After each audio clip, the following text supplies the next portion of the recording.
मकर संक्रांति का जो दिवस है वो कोई साधारण नहीं। आप लोग दान करते हो मकर संक्रांति में? कितनी चीजें दान करते हो? और सुहागन माताओं को देते हो ना? क्या देते, कितने देते हो?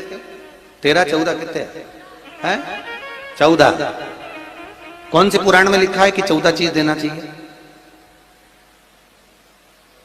अरे बोलते जाओ जरा जल्दी जल्दी, बड़ी मुश्किल से तो पकड़ा ही नहीं आते हो तुम शिवरी नारायण वालों। 14 चीजें दान देना है। किस पुराण में लिखा है? कोई तुमसे पूछ सकता है तो महाराज आप कह सकते हो अग्नि पुराण में वर्णन आता है। कौन से पुराण में लिखा है? अग्नि पुराण में लिखा। देव ऋषि नारद भगवान विष्णु के पास जाकर पूछते हैं, नारायण कृपा करिए। भगवान विष्णु ने पूछा क्या बात है, बोलिए। देव ऋषि नारद क्या चाहते, चाहते क्या हो वो बताओ महाराज, हमें इतना सा बता दो। शिव जी के यहां जाते हैं तो पहले उनके द्वारपाल से पूछना पड़ता है अंदर जाने के लिए। ब्रह्मा जी के यहां जाते हैं तो ब्रह्मा जी के द्वारपाल से पूछना पड़ता है। इंद्र के यहां जाते हैं तो इंद्र के द्वारपाल से पूछना पड़ता है।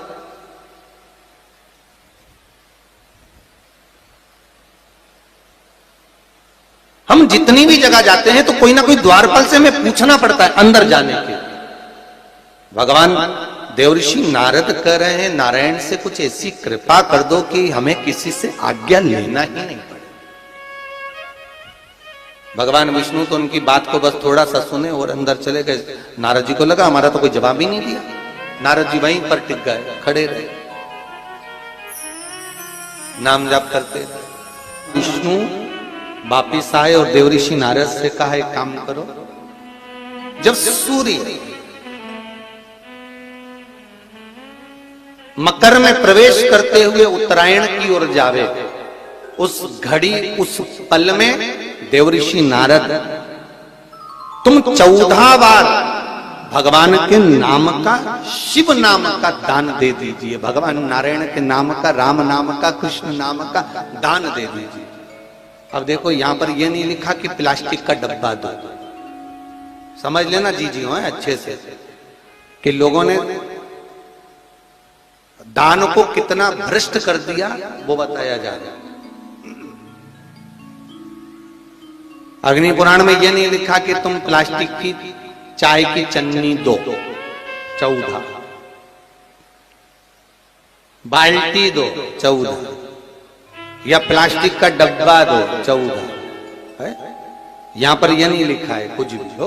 यहां क्या लिखा अग्नि पुराण में कि मकर संक्रांति के दिन जब सूर्य उत्तरायण भाव में प्रवेश करे, मकर में जावे, उस समय पर देवऋषि नारद तुम्हारे मुख से अगर 14 बार भगवान के नाम का दान 14 जीवों को दे आओगे तो किसी भी देवता के पास जाओगे, तुम्हें परमिशन की जरूरत नहीं पड़ेगी, तुम डायरेक्ट प्रवेश कर जाओगे। डायरेक्ट। अब तुमको अगर वैकुंठ में डायरेक्ट प्रवेश करना हो तो बिना पूछे, तो उसके लिए कहा ही मकर संक्रांति पे दान दो। तो किस चीज का दान देना है महाराज? प्लास्टिक का डब्बा नहीं, बाल्टी नहीं, चन्नी नहीं, फिर किस चीज का नाम? तो कहा अगर देवर्षि नारद आप दान दे रहे हो तो 14 नाम का दान दीजिए। 14 जीवों को नाम का दान दे दो, भगवान के नाम का भजन करो। और अगर संसार के लोग दान दे तो किस चीज का? तो के अन्न से बड़ा कोई दान। लोग कहते हैं कि सूर्य की उत्तरायण का क्रम है, ये क्रम है, ये पूजन का क्रम है, तिल्ली के लड्डू का क्रम है, लड्डू बना लो तिल्ली का, इसका क्रम है। पर अगर स्कंद पुराण उठाओ तो स्कंद पुराण में अगर मकर संक्रांति के क्रम को यदि पढ़ोगे तो मालूम पड़ेगा कि पूरे वर्ष में एक दिन ऐसा था जिस दिन भगवान शिव और नारायण ये दोनों, इसलिए आज भी हिंदू धर्म में गुड़ के लड्डू तिल्ली के साथ मिलाते हैं। क्यों? उसका कारण कि शंकर और नारायण ये दोनों एक ही दिन, एक ही पल गंगा का स्नान करने के लिए एक ही। फिर भगवान शिव,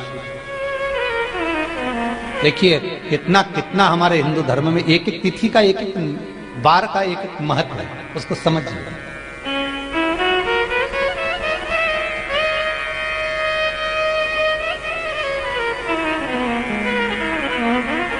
माता लक्ष्मी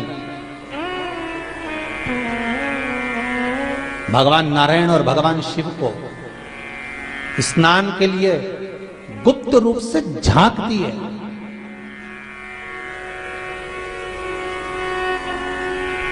तो भगवान विष्णु ने तिरछी दृष्टि में माता लक्ष्मी को देखा, तिरछी दृष्टि। तो माता लक्ष्मी को देखकर भगवान विष्णु शिव जी को देखे तो शंकर भगवान ने कहा, नारायण हमने देख लिया, महारानी लक्ष्मी झांक रही है, हमने वर दे दिया है कि लक्ष्मी का एक नाम गुप्त लक्ष्मी रहेगा, ये छुपी रहेगी। और आज मकर संक्रांति के दिन नारायण और शिव का दर्शन इस लक्ष्मी ने करा है। पर जो गुप्त लक्ष्मी का दान दे देगा उसके घर में कभी कोई बड़ी बीमारी प्रवेश नहीं करेगी। कैंसर जैसा रोग, किडनी और लीवर का रोग नहीं हो सकता। आज भी नियम है कि मकर संक्रांति के दिन एक लड्डू बनाया जाता है गुड़ और तिल्ली का, उसमें 1 का सिक्का, 2 का सिक्का या कोई लक्ष्मी उसमें फंसा दी जाती है और लड्डू को पैक कर कर किसी मंदिर में दान दे दिया जाता है। उसको कहते हैं गुप्त लक्ष्मी, जिससे घर में कोई बड़ी बीमारी प्रवेश न हो। वो केवल मकर संक्रांति को ही होता है। आपको अगर ऐसा महसूस होता है कि किसी ने आपकी दुकान पर बंधन कर दिया, आपका व्यापार बांध दिया, 4 दिन दुकान अच्छी चल रही है और 4 दिन बंद हो रही है, तो महाराज सूर्य का उत्तरायण जो प्रवेश है मकर के अंतर्गत, वो दोपहर में लगभग 2:30 बजे के करीब में आए, 2:30 से 3 के करीब में आए।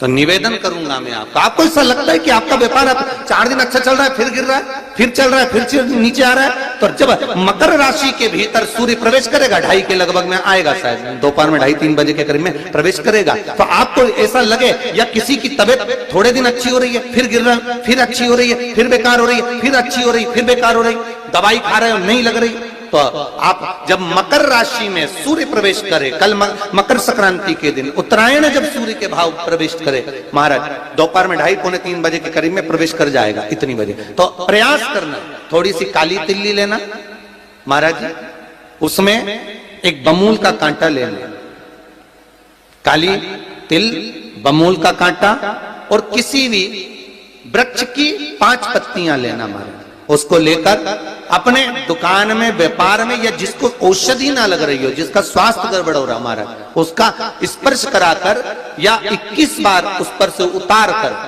और उतारना क्या नाम लेकर है? अवधूतेश्वर महादेव। कौन सा महादेव है? जम के बोलो जरा, अवधूतेश्वर महादेव। शिव जी का एक अवतार हुआ था, अवधूत रूप शंकर का।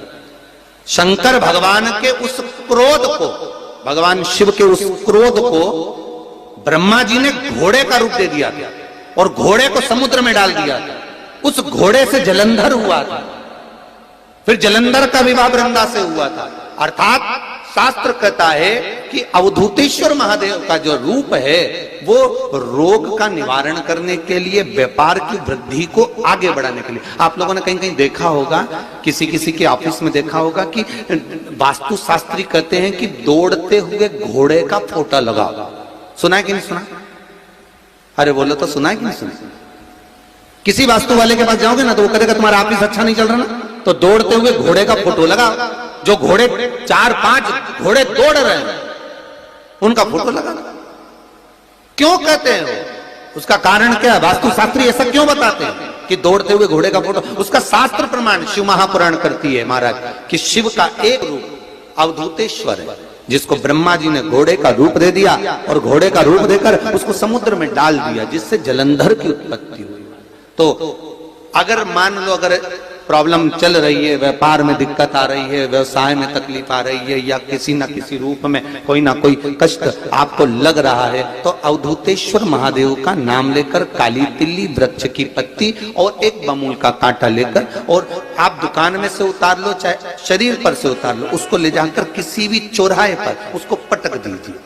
चौरस्ते पर नहीं डाल सकते तो बहते हुए पानी में डाल दीजिए। बहता हुआ पानी ना मिले तो पीपल के वृक्ष के नीचे डाल दीजिए, पर उसको मकर राशि के प्रविष्ट भाव में ही डालना।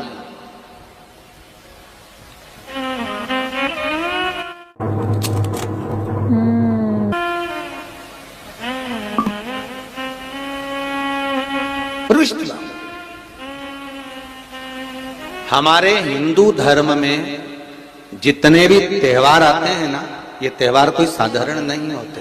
हमारे हिंदू धर्म में जितने भी त्योहार हैं, ये कुछ ना कुछ हमें सुख का भान कराते। एक भी त्योहार ऐसा नहीं है हिंदू धर्म का जो कि खाली जाए। बस हम उससे दूर रहते हैं, हमें आता नहीं है। बस एक साधारण भाव में हमने त्योहार मना लिया, पर उसका महत्व हम समझें, उसको जाने कि उसकी महत्वता क्या।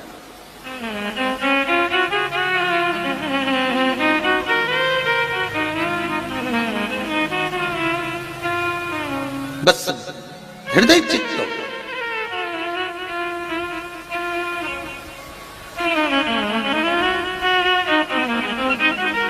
कोई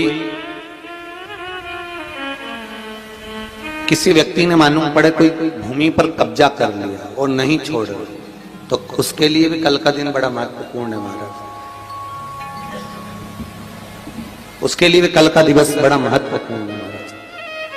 मान लो अगर कोई कब्जा कर लिया हो और वो प्लाट या कोई दुकान, कोई व्यापार की स्थान नहीं छोड़ रहा, तो उसके लिए भी कल का दिन शास्त्र कहता है महाराज जी, शमी पत्र की 5 पत्तियां।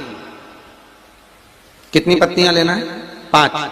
शमी पत्र की 5 पत्ती, बेल पत्र की 11 पत्ती। मकर राशि में प्रवेश करते समय सूर्य का स्मरण करते हुए सूर्य पे से 7 बार घुमाकर भगवान शिव का नाम मंत्र लेते हुए, जो शिव महापुराण का मूल मंत्र है, श्री, बोलिए जम के, श्री शिवाय नमस्तुभ्यम। शिव महापुराण के मूल मंत्र का स्मरण कर कर सूर्य पर से घुमाकर शंकर भगवान के शिवलिंग पर जो समर्पित कर देता है, और चढ़ी हुई एक बेलपत्र शमी पत्र उस स्थान पर डाल देता है जो कब्जा नहीं छोड़ रहा, महाराज 6 महीने के अंदर वो कब्जा छोड़कर भागता नजर आता। कर्जा अगर थोड़ा भी है और थोड़ी भी मात्रा का अगर कर्जा है, तो उस कर्जे को चुकाने का प्रयास करें। और अगर नहीं चूक रहा, तो कल सूर्य जब मकर में उत्तरायण भाव में प्रवेश कर रहा है, तो 1 लोटा पानी कलश महाराज उसमें जल भर लीजिए, और जल भरकर उसमें 7 दाने चने की दाल के डाल लीजिए। 7 दाने चने की दाल के डालकर उसमें थोड़ा सा कुंकुम, रौली थोड़ी सी इसमें डाल लीजिए। 3 शमी पत्र, 1 बेल पत्र उस जल के अंदर डाल लीजिए महाराज, और डालकर सूर्य नारायण भगवान को दर्शन करते समय, जल छोड़ते समय उत्तर की ओर, आपके घर से जब उत्तर का जो भाग हो उस ओर जल का भाग थोड़ा सा छोड़े। आखिरी का बचा हुआ जो जल और बेलपत्र और शमी पत्र है, एक साथ जब पूणे, तो जितना अपने मन में भाव हो कि हमारा इतना कर्जा है बाबा, वो चूक जाए, या कोई पैसे नहीं दे रहा है उसका भी स्मरण कर सकते हैं कि हमारा इतना रुपया लेना है, और वो जल शमी पत्र बेलपत्र उसी समय पर नीचे डाल देना, उसका छींटा थोड़ा सा अपने ऊपर लेकर प्रवेश कर दे महाराज। ज्यादा से ज्यादा 5 महीने 6 महीने कहीं ना कहीं बाबा ऐसी कृपा कर देता है, कोई सहयोग, कोई धन, कोई संपदा, कोई व्यापार ऐसा बना देता है कि पैसा हाथ में आता है और कर्जा चूक जाता है। ये बाबा ही। और एक बात का याद रखना, हमें किसी से लेकर नहीं देना कर्जा, भगवान से ये निवेदन करना है हमको कि बाबा हमको ऐसा व्यापार दे, ऐसा धन हमारा खुद का दे, जिससे हम अपने पैसे से कर्जा चुका। मालूम पड़े कर्ज मुक्ति के लिए कल आप लोग अर्घ अवश्य दें, सूर्य का स्मरण करें, सूर्य देवता का, और अर्घ प्रदान करें। निवेदन एक और है, मान लीजिए और है जिनके शरीर धूजता हो, अर्थात हाथ पैर में कंपन उत्पन्न होता हो, या हाथ पैर में कहीं कंपन का भाव लगता हो, ऐसा महसूस होता हो कि हाथ पैर धूजते हो, तो कल सूर्य को जब अर्घ दें तो उसमें काली मिर्ची पीस कर डालकर फिर सूर्य को अर्घ मारें। अर्घ देने के बाद में जो जल आप जमीन पर छोड़ेंगे उसका भाग थोड़ा सा अपने शरीर पर लगा लेंगे, जहां जहां पर कंपन उत्पन्न होता। या कोई डॉक्टर आपको बोल रहा है कि बाईपास करवाना पड़ेगा या कोई नस चोक हो गई हो, तो उस स्थान पर भी आप